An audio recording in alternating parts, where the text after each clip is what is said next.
자, 이제 143페이지 하단에 이제 무효행위 추인해 가지고요. 139조가 나오고 넘겨보시면 또 내용이 나와요. 이것도요, 좀 정리를 좀 해야 돼요. 그래서 144페이지 그 옆에다 좀 정리를 하는데, 이렇게 좀 정리를 하셔야 됩니다.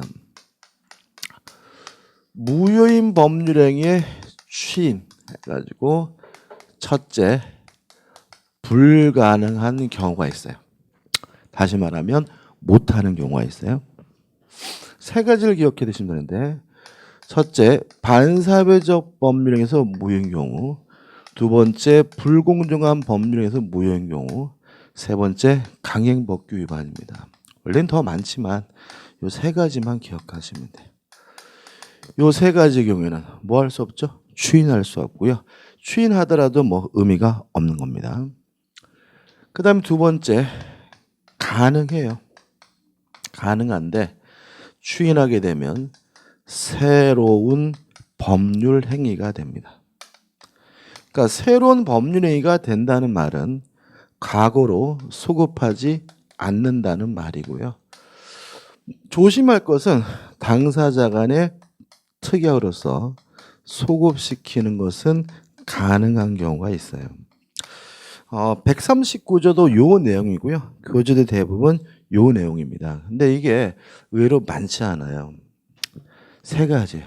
첫째, 비진이 표시가 무효인 경우. 두 번째, 통정허위 표시가 무효인 경우. 세 번째, 의사무효입니다. 요 세 가지는 추인할 수 있고요. 추인하게 되면 뭐가 되죠? 새로운 법률행위가 됩니다. 의외로 많지 않습니다. 의사무능력 조심하셔야 되는데 이게 자꾸 이게 불가능한 경우로 생각될 수 있거든요. 가능한데 뭐가 되는 거예요? 새로운 법률이 되는 거예요. 예를 들어서 제가 어제 술을 뭐 엄청 먹었습니다. 뭐 이빠이 먹고 필름도 끊어지고 그랬는데 오늘 아침에 일어나 보니까 세상에 제가 어저께 술 취한 상태에서 아파트 매매 계약서를 작성했어요. 그럼 의사무능력자 법령에서 뭐예요? 무효인 거죠, 그죠? 근데 가만 찬찬히 읽어보니까 세상에 참 잘했어. 다시 말하면 술 취해가지고 하는 말에 막 상대방한테 막 윽박질러가지고 굉장히 유리하게 계약을 체결했단 말이죠. 그러면 뭐 할 수 있는 거죠? 추인할 수 있는 거죠. 추인하게 되면 다시 뭐죠? 매매 계약서를 다시 작성한 것으로 바뀌기 때문에 유효하게 되는 거거든요. 그래서 이 의사무능력은 1번이 아니라 뭐죠? 2번이라는 거 주의하시기 바라고. 그 다음에 세 번째로 가능해요. 가능한데 소급해서 처음으로 들어가서 유효가 되는 경우도 있어요. 이건 한 가지입니다. 무권대리행위죠. 무권대리행위는 본인이 뭐 할 수 있습니까? 추인할 수 있고요. 추인하게 되면 무권대리시로 소급해서 뭐가 돼요? 유효가 되죠. 이렇게 세 가지로 나눠서 간단하게 정리하시면 돼요. 교재는 한번 읽어보시되 너무 신경 쓰지 않으셔도 돼요. 자, 우측에 보시면 이제 정리하는 의미에서 기출 파헤치가 나오거든요. 한번 볼게요.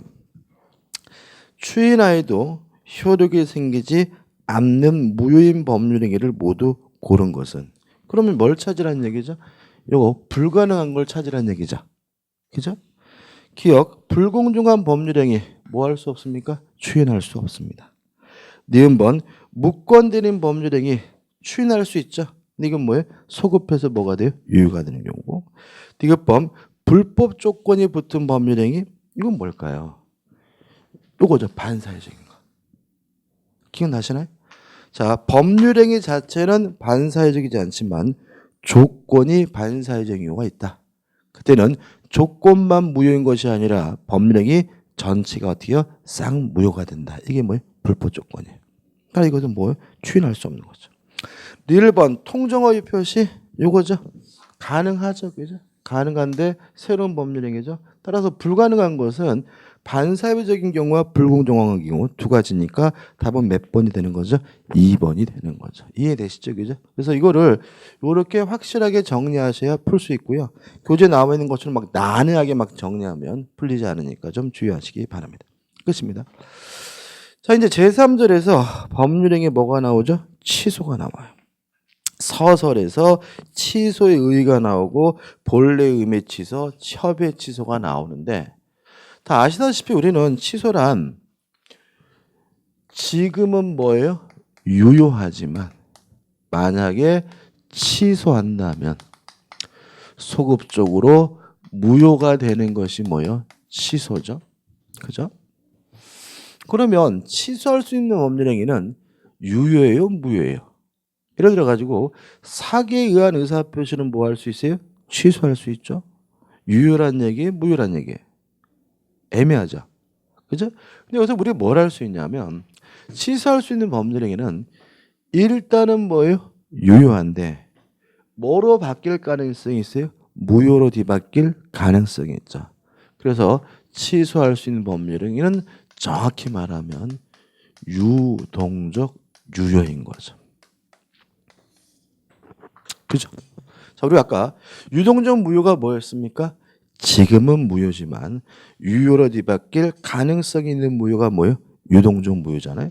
그럼 취소할 수 있는 법률행위는 일단은 뭐예요? 유효하지만 무효로 뒤바뀔 가능성이 있는 것이 뭐예요? 취소니까.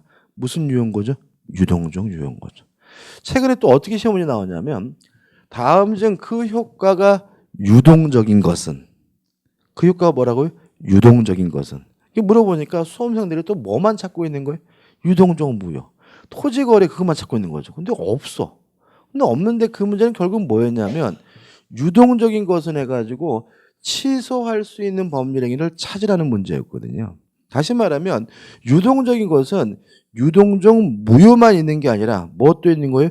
유동적 유효도 있는데 유동적 유효가 뭐라고요? 취소할 수 있는 법률행위다라는 걸 생각하셨다면 충분히 뭐예요? 쉽게 맞출 수 있는데도 불구하고 틀리게 되는 거니까 개념에서는 요거 하나만 뭐 하시면 돼요? 신경 쓰시면 돼요. 그냥 넘겨보시면 구별 개념 해가지고 철회.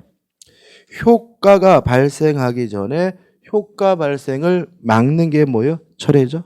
근데 이미 유효한 것을 소급적으로 무효화시키는 게 뭐예요? 취소니까. 결국 철회와 취소의 차이점은 뭐예요? 효과가 발생하기 전에는 뭐라는 거예요? 철회라고. 효과가 발생된 후에는 뭐라는 거예요? 취소라고. 이 차이점이 있는 거고요. 그 다음에 해제와의 구별은 우리가 해제할 때 자세히 볼 거니까 참으시기 바라고. 그 다음에 이해해가지고 뭐가 나오죠? 취소권자가 나와요. 자, 그럼 생각해 볼겠네요. 자, 취소권자가 나온다는 말은 취소는 아무나 하는 것이 아니란 얘기겠죠. 그죠? 근데 우리가 아까 무효를 공부하면서 무효를 주장할 수 있는 사람을 따로 공부하지는 않았죠. 그게 무슨 말이에요? 무효는 아무나 주장할 수 있는 거예요. 무슨 말이겠습니까? 이에 반해서 취소는 아무나 할 수 있는 게 아니라 취소권자라고 정해져 있는 사람만이 뭐 할 수 있는 거예요? 취소할 수가 있는 거예요. 그래서 문제 지문에서 누구누구는 무효를 주장할 수 없다 그러면 무조건 다 뭐예요? X예요. 왜요? 무효는 아무나 주장할 수 있는 거니까요. 그죠? 잊지 마시고. 자, 취소는 아무나 할 수 있는 것이 아니라 누가요? 취소권자가 정해지는데 첫째, 제한 능력자 본인이 취소할 수가 있습니다. 제한 능력자도 스스로가 단독으로 뭐 할 수 있어요? 취소할 수 있는데 교재에다 메모할 게 있는데요. 그 제한 능력자 옆에다 화살표 찍혀가지고 금반원의 원칙 이렇게 적고 가입표. 다시 말하면 신의칙상 금반원의 원칙이 제한 능력자에겐 적용되지 않는다는 거예요.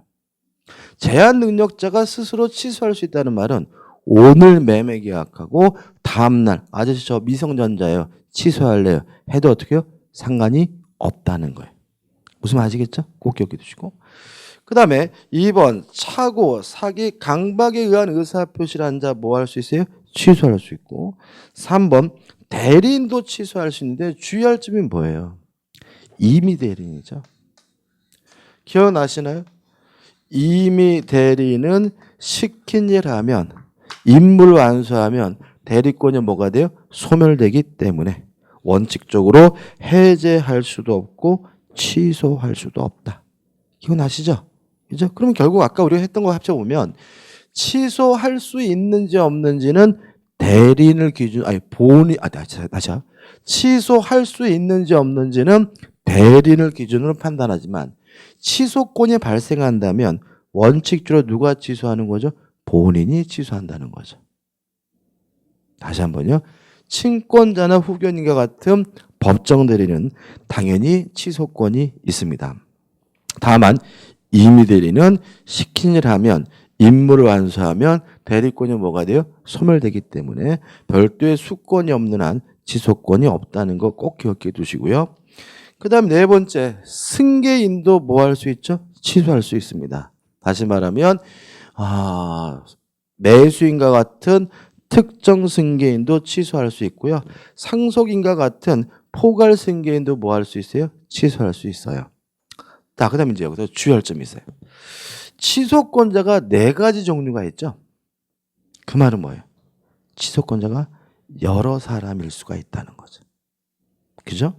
그래서 우리가 보통 누가 취소할 수 있느냐를 시험 문제에 잘 내는데 틀리시게 된 가장 큰 이유가 뭐냐면 한 사람만 찾아서 그래요. 취소권자는 네 가지 종류의 사람이 합니다. 따라서 취소권자는 한 명이 아니라 뭐죠? 여러 사람일 수 있다는 거 꼭 기억해 두시기 바라요. 우측에 보시면 취소의 방법 1. 단독행위입니다. 따라서 상대방의 승낙을 받지 않고 일방적으로 행사할 수가 있고요. 판례는 뭐냐면 묵시적 취소가 가능하다는 판례예요. 취소도 뭐예요? 의사표시니까 명시적으로 할 수도 있고 뭐 할 수도 있어요? 묵시적으로 할 수 있겠죠. 다시 말씀드리면 취소한 것으로 볼 수 있는 뭐가요? 행위가 있다면 그 행위가 있는 것만으로 뭐가 돼요? 취소가 되는 거잖아요. 그래서 이 판례는 뭐냐면 돌려달라고 뭘요? 소송을 제기했어요. 그럼 돌려달라고 소송을 제기하는 것은 무엇을 포함하고 있는 거예요? 취소하겠다는 말을 포함하고 있는 거죠. 따라서 취소는 명시적 취소만 가능한 것이 아니라 무엇도요? 묵시적 취소도 가능하고요. 그 다음 중요한 것이 이 해가지고 취소의 상대방이죠. 한번 읽어볼게요. 취소의 의사표시는 취소할 수 있는 법률행위 상대방에게 대하여 하여한다. 뭔 소리죠? 상대방이 누구냐 물어봤더니 상대방이래요. 그죠? 누구한테 취소합니까? 누가 상대가 합니까? 그랬더니 뭐라고요? 상대방이 상대방이래요. 이러면 우리 문제 못 풀죠. 그죠? 그래서 이거를 매매할 게 있는데 상대방이란 말에다가 동글뱅이를 쳐가지고요. 위로 뽑아서 원래의 법률행위 상대방 이렇게 좀 적어 놓으세요. 그래서 결국은 이 원래라는 말을 좀 포함시키자고요. 자, 이게 무슨 말이냐면 취소하고자 하는 그 원래 법률행위 상대방에게 뭐 한다는 거예요? 취소한다는 얘기고요. 그렇기 때문에 이 취소의 상대방은 반드시 한 사람이에요. 취소 상대방은 반드시 뭐라고요? 한 사람이에요. 그래서 누가 누구에게 취소하냐에서 상대방이 여러 명인 거는 다 틀린 지문인 거예요. 취소 상대방은 뭐라고요? 반드시 한 사람인 얘기죠. 그럼 이게 무슨 소리냐? 이런 얘기죠. 갑이 을과 만나가지고 매매 계약을 하고 갑이 을에게 등기를 해줬고요. 왜 갑이 을과 매매 계약을 했냐면 병이 갑에게 사기를 치는 바람에 을이 또다시 요 부동산을 정한테 팔아먹고 정한테 이전 등기를 했어요. 나중에 갑이 요 매매 계약이 사기였다는 이유로 취소하고 싶어요. 누구한테 하느냐? 원래의 법률행위 상대방 을한테 한다. 그죠? 을한테. 취소하고자 하는 그 원래 법률행위 상대방에게 뭐 하는 거예요? 취소하는 거예요. 사기친 놈한테 취소하는 것이 아닙니다. 현재 권리자에게 취소하는 것도 아닙니다. 누구한테 한다고요? 원래의 법률행위 상대방에게 하는 거고요. 항상 몇 명이라고요? 한 사람이라는 거 주의하시기 바랍니다. 3번 일부 취소가 나와 있죠? 자, 일단 일부 취소나 일부 무효는 같아요. 다시 말하면 일부를 취소하면 전체가 싹 무효가 되는 것이 뭐예요? 원칙이고요. 다만 그 취소 부분이 없더라도 법률행위를 하였을 것이라는 가상적 의사가 인정되면 그때는 예외적으로 일부만 취소하는 것도 가능해요. 끝이에요. 그죠? 다시 말하면 일부 취소와 일부 무효는 어떻게 해요? 같은 거다. 근데 제가 설명드릴 게 있는데 그 하단에 동그랑땡 1번 해가지고 법률행위 존재란 말이 나와 있죠. 그죠? 요게 좀 설명을 좀 드려야 돼요. 실제로 이거는 일부 취소하고는 상관이 없는 겁니다. 자, 판례를 설명드릴 건데요. 일단 기본적으로 우리가 생각할 것은 뭐냐면 취소라는 것은 유효한 것을 소급적으로 무효화시키는 게 뭐예요? 취소잖아요. 그러면 법률행위가 성립조차 되지 않았다면 뭐 할 수 없는 거예요? 취소할 수 없는 거죠. 성립조차 되지 않았다면 유효할 리도 없는 것이고 굳이 뭐 할 필요 없는 거예요? 취소할 필요가 없는 거예요. 그죠? 자, 이 판례의 사실관계는 이렇습니다. 판례의 사실관계. 땅이 이렇게 있었어요. 땅이 이렇게 있었는데 갑이 소유하고 있는 이 토지에 대해서 을이 매매 계약하려고 교섭을 하고 있었어요. 근데 문제는 요 토지의 요 부분에 대한 경계가 명확하지가 않았어요. 그러니까 경계가 명확하지 않으니까 갑과 을이 매매 계약의 체결이 안 되고 자꾸 지연이 됐어요. 근데 갑이 어느 날 을한테 찾아서 뭐라 그러냐면 을한테 그러는 거죠. 지금 너하고 나하고 요 경계가 명확하지 않아서 요 부분 때문에 매매 계약을 체결하지 못하고 있는데 솔직히 이거 쓰잘데없는 땅이다 이거. 이거 있으나 마나 뭐죠? 아무런 필요도 없는 땅이니까 이거 차라리 빼고 계약하자 라고 하는 바람에 갑과 을이 요 토지에 대해서 매매 계약을 하면서 요 A 부분만은 뭐죠? 제외하기로 특약을 맺었어요. 어떤 상인지 아시겠죠? 그죠? 근데 문제는 나중에 길이 어떻게 뚫리냐면 이렇게 뚫렸어요. 그래서 오히려 이게 없으면 이 땅은 뭐죠? 아무 쪽에도 쓸모가 없는 땅이었고요. 갑은 뻔히 그 사실을 알고 있었어요. 고의였어요. 사기당한 거죠. 이랬을 때 요 제외하기라는 이 특약만을 사기란 이유로 취소할 수가 있느냐? 요 문제인 거예요. 취소할 수가 없다. 왜냐하면 A 부분이 제외됐다는 말은 요 빠진 나머지 부분에 대해서만 계약이 뭐가 된 거예요? 성립된 거예요. 제외된 부분은 계약이 뭐조차 되지 않은 거예요? 성립조차 되지 않은 거죠.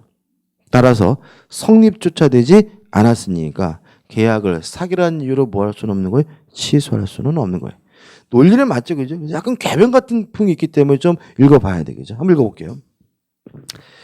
매매 계약 체결 시 토지의 일정 부분을 매매 대상에서 제외시키는 특약을 한 경우 왜 이런 특약을 하게 됐는지 이유는 아셨죠, 그죠? 이는 매매 계약 그 대상 토지를 특정하여 그 일정 부분에 대하여는 매매 계약이 체결되지 않았음을 분명히 한 것으로서 그 부분에 대한 어떠한 법률행위가 이루어진 것으로는 볼 수는 없으므로 이 말이 뭐예요? 법률행위가 성립조차 되지 않았다는 거죠. 그 특약만을 기망에 의한 법률행위로서 취소할 수는 없다. 다시 한번요. 제외된 부분은 법률행위가 뭐조차 되지 않았다고요? 성립조차 되지 않았습니다. 성립조차 되지 않았다면 기망 사기를 이유로 뭐 할 수 없는 거예요? 취소할 수 없다는 취지니까 꼭 기억하시고 이해해 두시기 바랍니다. 그 다음에 2번 분할 가능성과 가상적 의사가 나오는데 이거는 뭐 그냥 설명 좀 드릴까요? 설명 안 되겠죠. 중요한 거 아닙니다. 그죠? 아무튼 우리는 일부를 취소하면 뭐예요? 전부가 무효인 것이 원칙이지만 그 부분이 없더라도 법률행위 하였을 것이라는 가상적 의사가 인정되면 일부만 취소하는 것도 어떻게 가능합니다. 설명 드릴게요.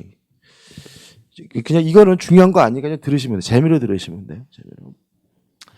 여기서 이 공원 휴게소라는 말이 나오는데 이 공원이 어디 있는 공원이냐면 대구에 있는 두류공원이에요. 저는 한 번도 안 가봤는데 인터넷 보니까 막 케이블카도 있고 막 큰가 보더라고요. 그죠? 근데 어떤 문제냐면 요 공원이 큰데 요 큰 공원 안에 갑이라는 사람의 개인 사유지가 이렇게 들어가 있었어요. 그러니까 갑의 입장에서 이게 아무짝에도 쓸모없는 땅인 거죠. 그죠? 공원 한가운데 들었으니까. 그래서 이제 갑이 어떻게 해요? 가슴이 쓰렸어요. 근데 갑이 가만 보니까 여기에 사람들이 어떻게 해요? 굉장히 많이 오더라는 얘기죠. 그래서 갑이 어떤 생각을 하냐면 공원 안에 있는 내 땅 안에다가 휴게소 매점하면 어떻게 해요? 짭짤하겠다라는 생각을 하게 된 거예요. 이해되시죠? 그래서 갑이 대구시에다 물어봤어요. 내 공원 안에 내 개인 사유지가 있는데 그 사유지 안에다가 매점을 하려고 하는데 어떻게 하면 되느냐 물어봤더니 대구시에서 뭐라고 하시냐면 요 땅 전부를 다 기부 체납 증여하면 우리가 당신에게 매점 허가를 내려줍니다라고 쇄신이 온 거예요. 갑이 고민을 하는 거죠. 땅을 계속 가지고 있을까? 근데 쓸모없는 땅이니까 어떻게 아예 줘버리고 매점을 할까라고 고민하다가 쓸모없지 있으니까 갑이 그에게 요 토지를 전부를 대구시에다 기부 체납 증여를 하고요.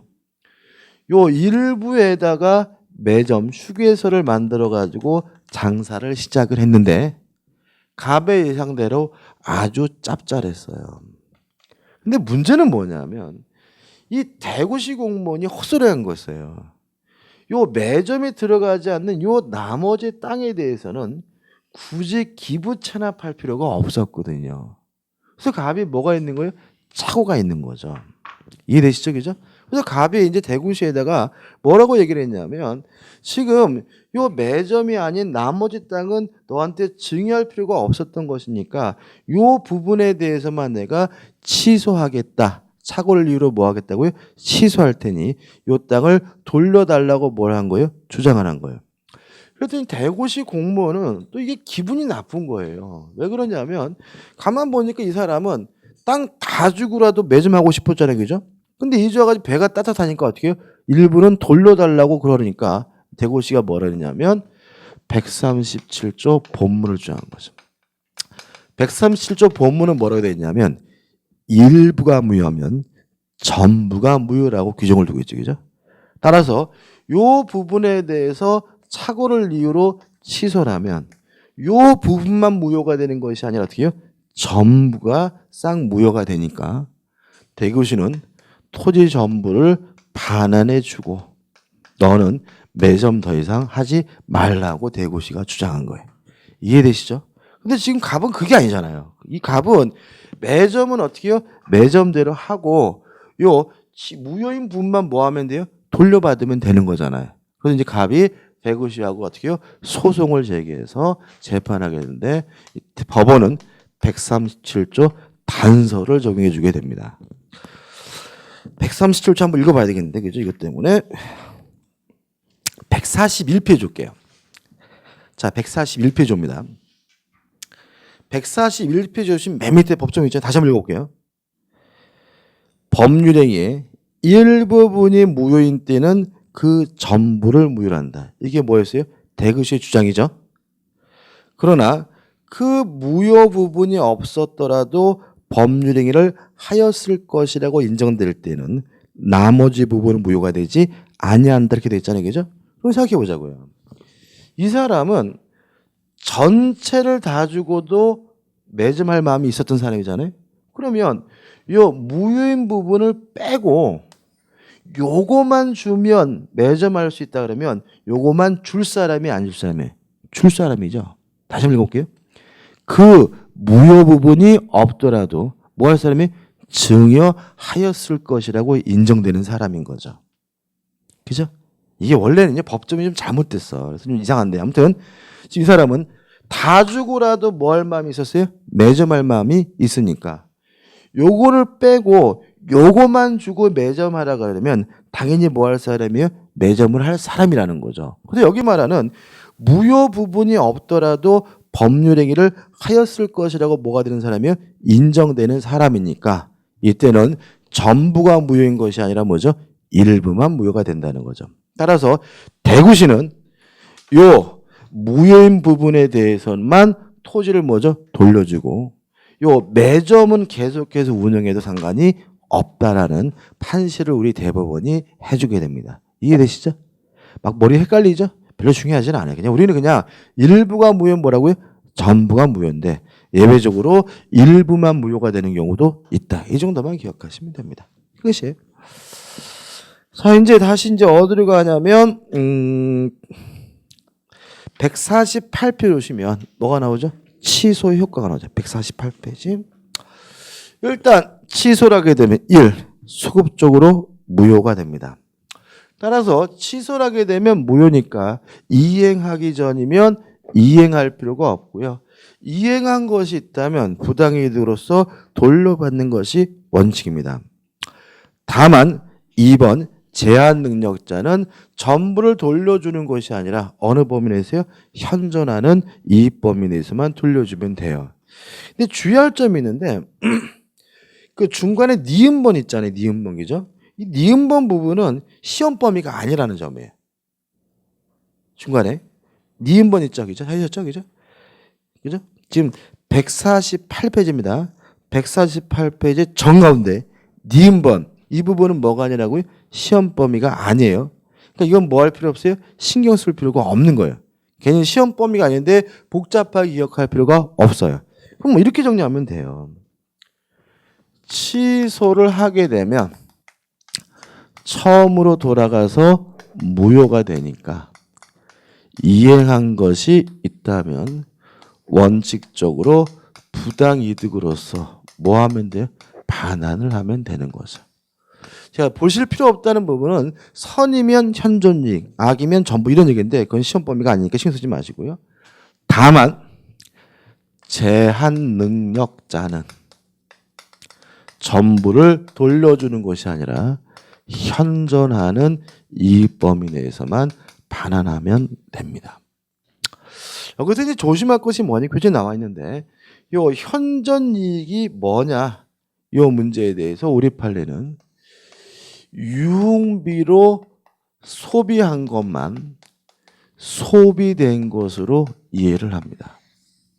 만약에 생활비를 지급하거나 학원비를 지급하거나 병원비를 내거나 뭐 이렇게 건전하게 쓴 것은 소비된 것이 아니라 현존한 것을 이해하는 것이 우리 판례 입장임을 주의하시기 바랍니다. 왜 그러냐면요. 제가요. 이 돈에서 생활비 100만 원 썼어요. 그러면 그만큼 다른 재산에서 100만 원이 뭐가 돼요? 전략이 되죠. 세이브가 되잖아요. 다시 말하면 어떻게 해요? 남는다는 거예요. 돌려줘야 될 돈에서 병원비 500만 원 썼어요. 그러면 병원비에서 500만 원 썼으면 다른 돈에서 500만 원 어떻게 해요? 안 쓰게 되니까 그만큼 뭐가 남는다는 얘기예요? 이득이 남는다는 거죠. 따라서 우리 판례는 현존하고 있는 이익을 계산할 때 소비되는 것은 술 처먹고 춤추고 도박하는 것처럼 유흥비로 탕진한 것만 뭐로 봐요? 소비된 것으로 봅니다. 이해되시죠? 표정이 어두우신 분이 계시네. 생각해 보세요. 갑이 을과 만나서 자전거에 대해서 매매 계약을 했어요. 그래서 갑이 을에게 자전거를 인도해주고 을로부터 자전거에 대한 매매 대금 얼마를 받았냐면 50만 원을 받았어요. 50만 원 생기니까 어떻게 그날 밤 친구들하고 만나가지고 술을 처먹느라고 10만 원 썼고요. 또 클럽 가가지고 춤추느라고 얼마를 썼냐면 10만 원을 썼어요. 그러고 나와가지고 애들하고 고스톱 한판 쳤거든요. 근데 고스톱 도박하는 바람에 예를 들어서 얼마를 썼냐면 10만 원을 썼어요. 그래서 갑이 가만 생각해보면 이러다가 돈 50만 원 다 쓸 것 같아요. 그래서 갑이 집에 오는 김에 화경품을 구입하고 학원비를 내느라고 예를 들어서 10만 원을 썼어요. 그 나머지 10만 원은 은행에다 뭐죠? 예금을 했다. 그러고 나서 갑의 다음은 아저씨 저 미성년자니까요. 요 자전거 매매 계약 취소할래. 이거 가능하죠? 미성년자는 뭐 금반 오는 식 적용되지 않으니까요. 취소가 되면 소급주는 무효가 되니까 을은 갑이가 자전거를 어떻게 해요? 반환해 줘야 되겠죠?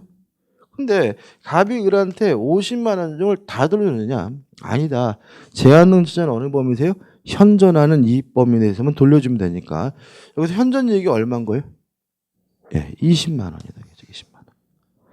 요것만 뭐라고요? 소비된 거다. 따라서 30만 원 돌려줄 필요 없고요. 얼마만 돌려주면 돼요?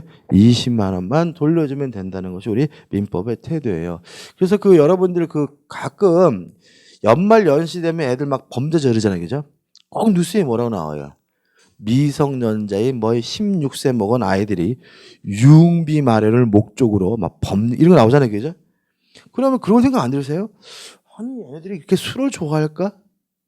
유흥비 마련 목적이라고 나오는 거는요. 걔네들이 변호사를 만나서 그런 거예요. 왜요? 유흥비로 썼다 그래야 뭐 할 필요 없어요? 돌려줄 필요가 없거든요. 만약에 걔가 어려워가지고 빵을 구입하고 쌀을 구입하느라 썼다 그러면 어떻게 해요? 돌려줘야 되는 거예요. 무슨 말 아시겠어요? 그죠? 약간 이상합니다. 이게. 그죠? 그래가지고 오히려 범죄를 저지르 뭔가에서 얻은 게 있으면 다 뭐죠? 술 처먹는 게 좋아요. 괜히 그거 뭐 빵 사고 쌀 사고 뭐 이러면 어떻게 해요? 다 돌려줘야 되게 되니까 좀 주의하시기 바랍니다. 상적이지 않는 게 나오죠.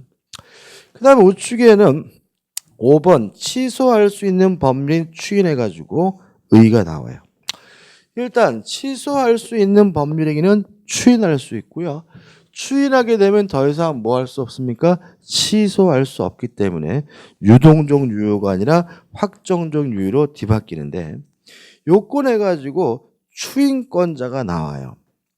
일단 법전을 보시면 뭐라고 나와 있냐면 누가 추인할 수 있냐? 추인권자는 취소권자가 추인할 수 있다라고 규정을 두고 있어요. 누가 취소하죠? 취소권자가. 근데 문제는 2번에 가지고 144조가 나와 있는데 취소권자가 추인하려면 원인이 종료된 후에 해야 된다는 제한이 있습니다. 따라서 만약에 사기를 당했거나 강박을 당했거나 착오를 일으킨 의사표시자라면 원인이 종료된 후에만 추인할 수가 있기 때문에 그 상태에서 벗어난 후에야 비로소 뭐 할 수 있어요? 추인할 수 있는 거고요.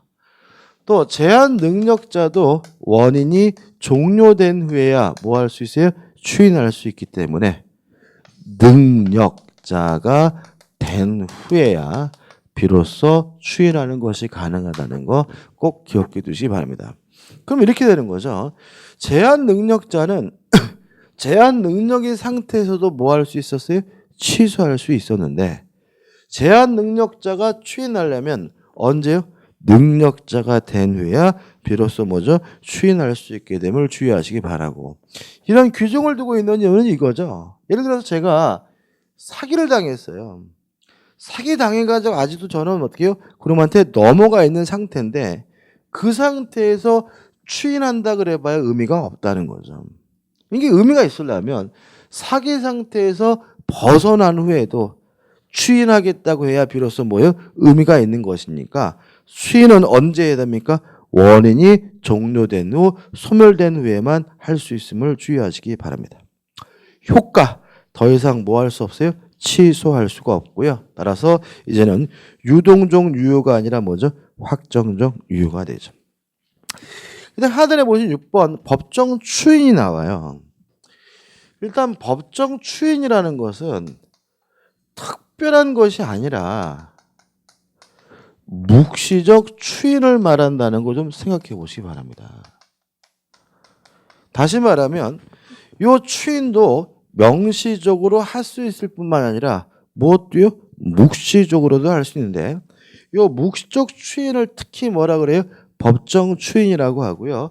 이 법정 추인도 언제 해야 되냐면 원인이 종료된 후에 해야 된다는 거 잊지 마시기 바라고.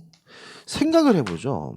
그럼 이것도 아무것도 안 하는 것이 아니라 추인으로 볼 수 있는 행위가 있어야 뭐가 되는 거예요? 묵시적 추인, 법정 추인이 되는 거잖아요. 그러면 추인으로 볼 수 있는 행위가 뭐냐? 이행이죠. 이행. 크게 말하면. 제가요 사기를 당했습니다. 사기 상태에서 어떻게 해요? 벗어났어요. 그러고 나서 별말 없이 뭐예요? 이행을 한다면 뭐 하지 않겠다는 거예요? 취소하지 않겠다는 뜻이니까 뭐가 되는 거죠? 법정 추인인 거죠. 이해되시죠? 그죠?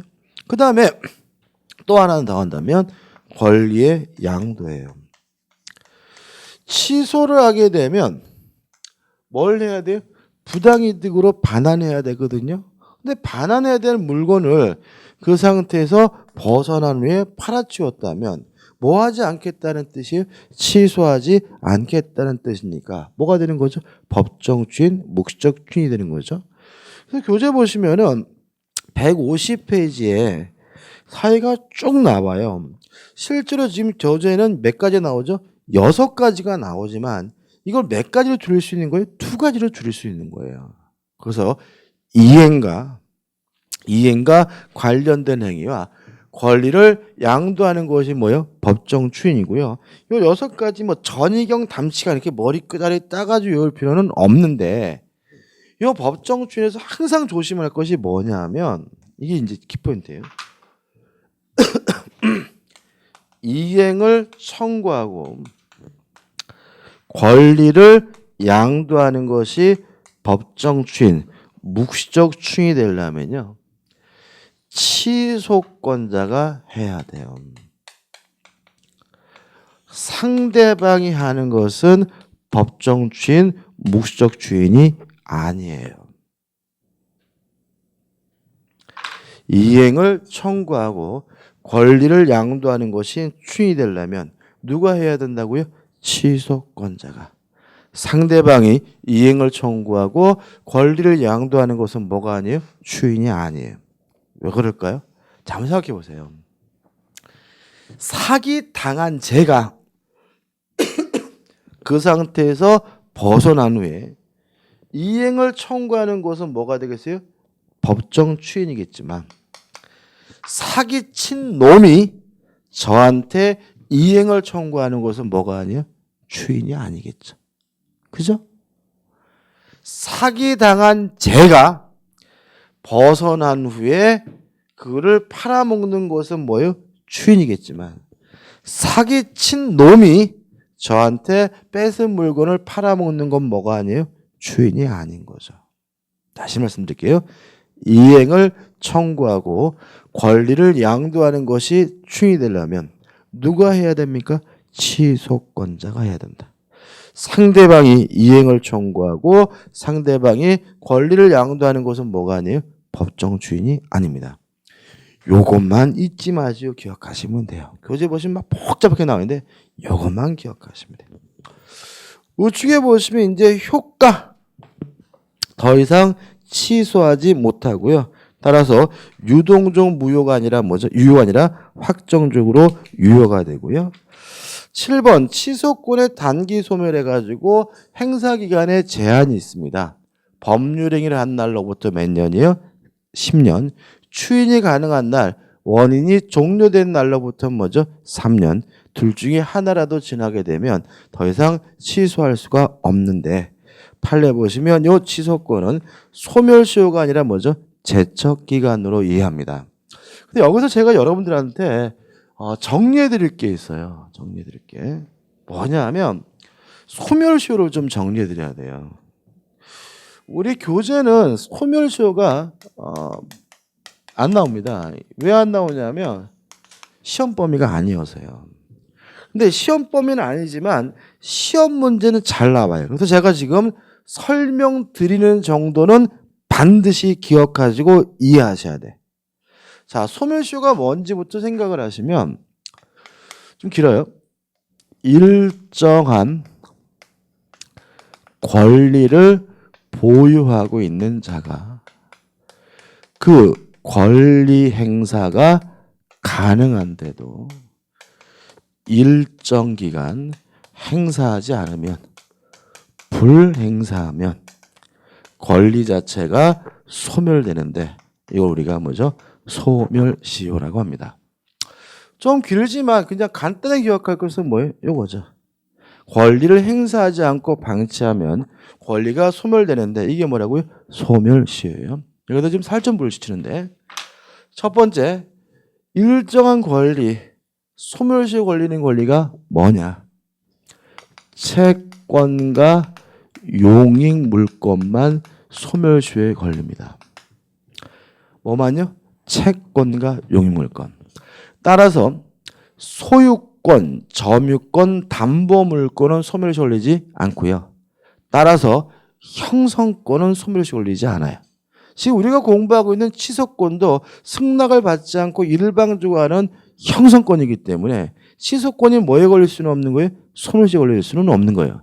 자, 소멸시효는 뭐만요? 채권과 용익물권만 소멸시효에 걸린다는 거 잊지 마시기 바라고요. 기간입니다. 일정 기간. 기간은 뭐 채권지만 10년입니다. 용익물권은 20년입니다. 따라서 채권은 10년 동안 행사하지 않으면 소멸해요. 이게 뭐예요? 소멸시효. 용익물권은 20년 동안 행사하지 않으면 소멸해요. 이게 뭐예요? 뭐죠? 소멸시효인 거죠. 그죠? 그 다음에 소멸시효가 완성되려면 권리 행사가 가능해야 돼요. 만약에 권리 행사가 불가능하다면 소멸시효가 완성되지 않는데 우리가 시효의 정지라고 해요. 이 중요한 개념인데 다시 한번요. 소멸시효가 완성이 되려면 권리 행사가 어떻게 해야 돼요? 가능해야 됩니다. 만약에 권리 행사가 불가능하다면 소멸시효가 완성되지 않는데 이걸 우리가 시효의 정지라고 해요. 이것도 얘가 많고 복잡한데 기억을 돕기 위해서 한 가지 말씀드리면 갑과 을이요. 둘이 연인이에요. 어느 날 갑이 을한테 자기야 나 300만 원만 빌려줘라고 막 뗐어요. 그래서 이 왼수 같은 인간 해가지고 을이 갑에게 300만 원을 빌려줬어요.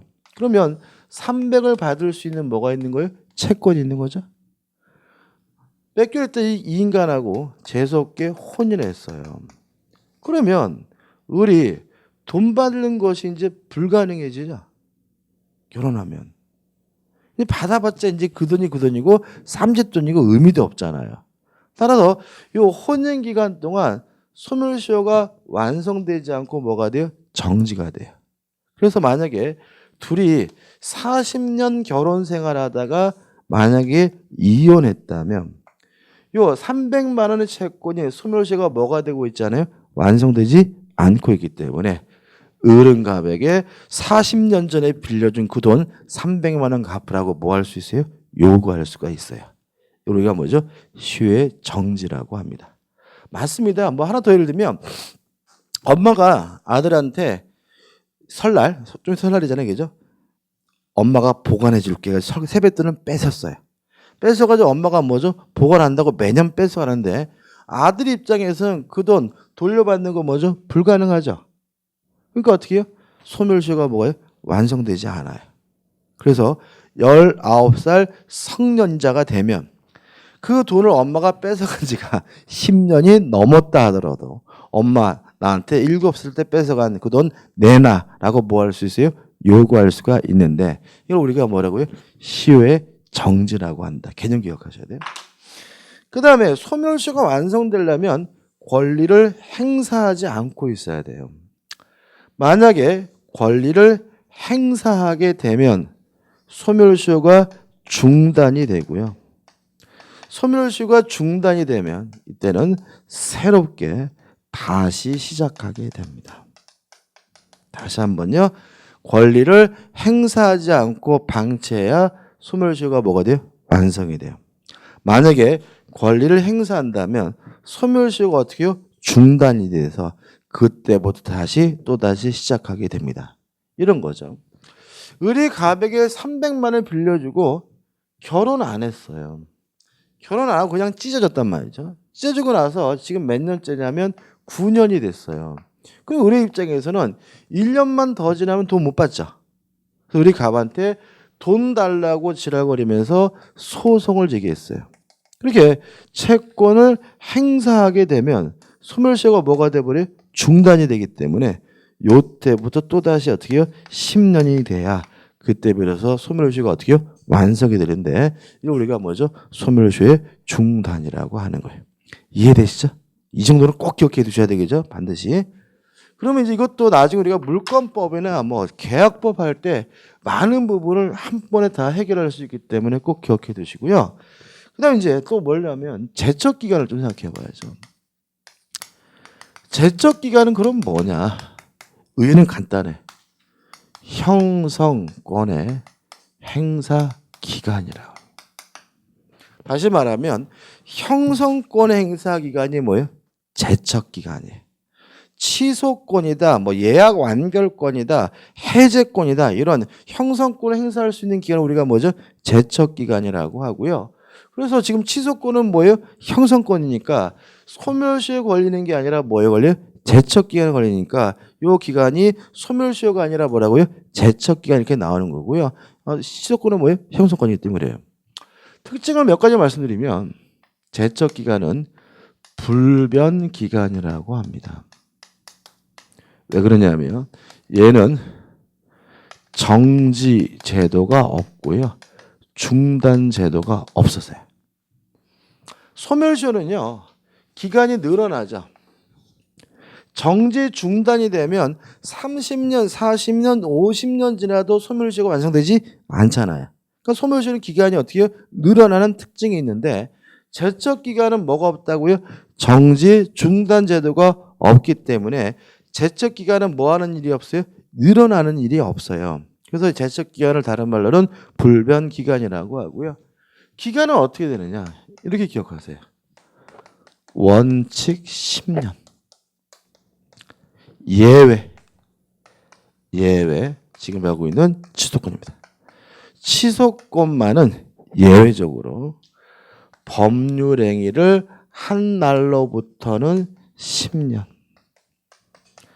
추인이 가능한 날로부터는 몇 년이죠? 3년. 이렇게 두 가지 기간으로 나눠져 있는 것은 예외적이에요. 따라서 나머지 형성권들은 다 몇 년이에요? 10년인 거예요. 그래서 뭐 해제권이다, 뭐 예약 완결권이다 이런 형성권이 나오면 얘는 10년 동안 행사할 수 있다라고 생각하시면 돼요. 다시 한번요. 형성권은 제척 기간에 걸리고 원칙이 몇 년입니까? 10년인데 다만 예외적으로 취소권만은 법률 행위 시부터 10년 또는 추인이 가능한 날로부터 3년 두 가지 기간으로 나눠져 있다는 정도 좀 기억해 두시기 바랍니다. 끝입니다. 우측 카드는 뭐 판례는 뭐 큰 의미 없고 한 장을 넘겨보시면 이제 마지막으로 정리할 수 있는 문제가 나와 있죠. 풀어볼게요. 미성년자 갑은 병의 동의 없이 자신의 토지를 법정대행의 병의 동의 없이 자신의 토지를 갑이 미성년자를 한 을에게 매도하고 대금 수령과 동시에 소유권 이전 등을 해주었다. 병이 갑의 미성년을 이유로 계약을 적법하게 취소하였다. 다음 설명은 틀린 것은 1번 계약은 소급적으로 무효가 된다. 2번 갑이 미성년자임을 을이 몰랐더라도 병은 계약을 취소할 수 있다. 맞나요? 일단 병은 누구죠? 법정대리인이죠. 법정대리인 뭐 할 수 있어요? 취소할 수 있고 상대방이 알았는지 몰랐는지 뭐 할 필요 없어요? 따질 필요가 없는 거죠. 맞죠? 3번 갑과 을에 반한 의무는 서로 동시인 관계에 있다. 맞고 이건 나중에 볼 거고 4번 갑이 대금을 모두 생활비로 사용한 경우 대급 전액을 반환해야 한다. 맞죠? 생활비로 쓴 것은 뭐예요? 건전한 거잖아요. 소비된 것이 아닙니다. 5번 만약 을이 선의 정에게 매도하고 이전 등기를 하였다면 병이 만약 취소했더라도 정은 소유권을 취득한다. X예요. 왜냐하면 제한 능력자에 있어서는 취소가 되면 제3자가 선이라 하더라도 뭐 하잖아요? 뭐 하지 않아요. 다시 말하면 차고, 사기, 강박 세 가지는 선의의 제3자를 보호하죠. 그렇지만 제한 능력은 제3자가 선이라 하더라도 뭐 하잖아요? 보호하지 않기 때문에 답은 뭐죠? 5번이 되는 거죠. 이게 26회 공인중개사 기출문제인데 솔직히 이게 좀 약간 출제 범위를 좀 벗어난 것 같긴 한데요. 그래도 이 정도는 좀 기억해 두시기 바라고요. 오늘 여기까지 하고요. 다음 주에 이제 법률에게 부감부터 하도록 하겠습니다. 다음 주 수업 있죠? 그죠? 다음 주가 또 명절 또 첫날이어서 또 안 할까 봐 그죠? 만약에 혹시라도 있겠죠, 그죠? 다음 주에 뵙도록 할게요. 수고 많으셨습니다. 감사합니다.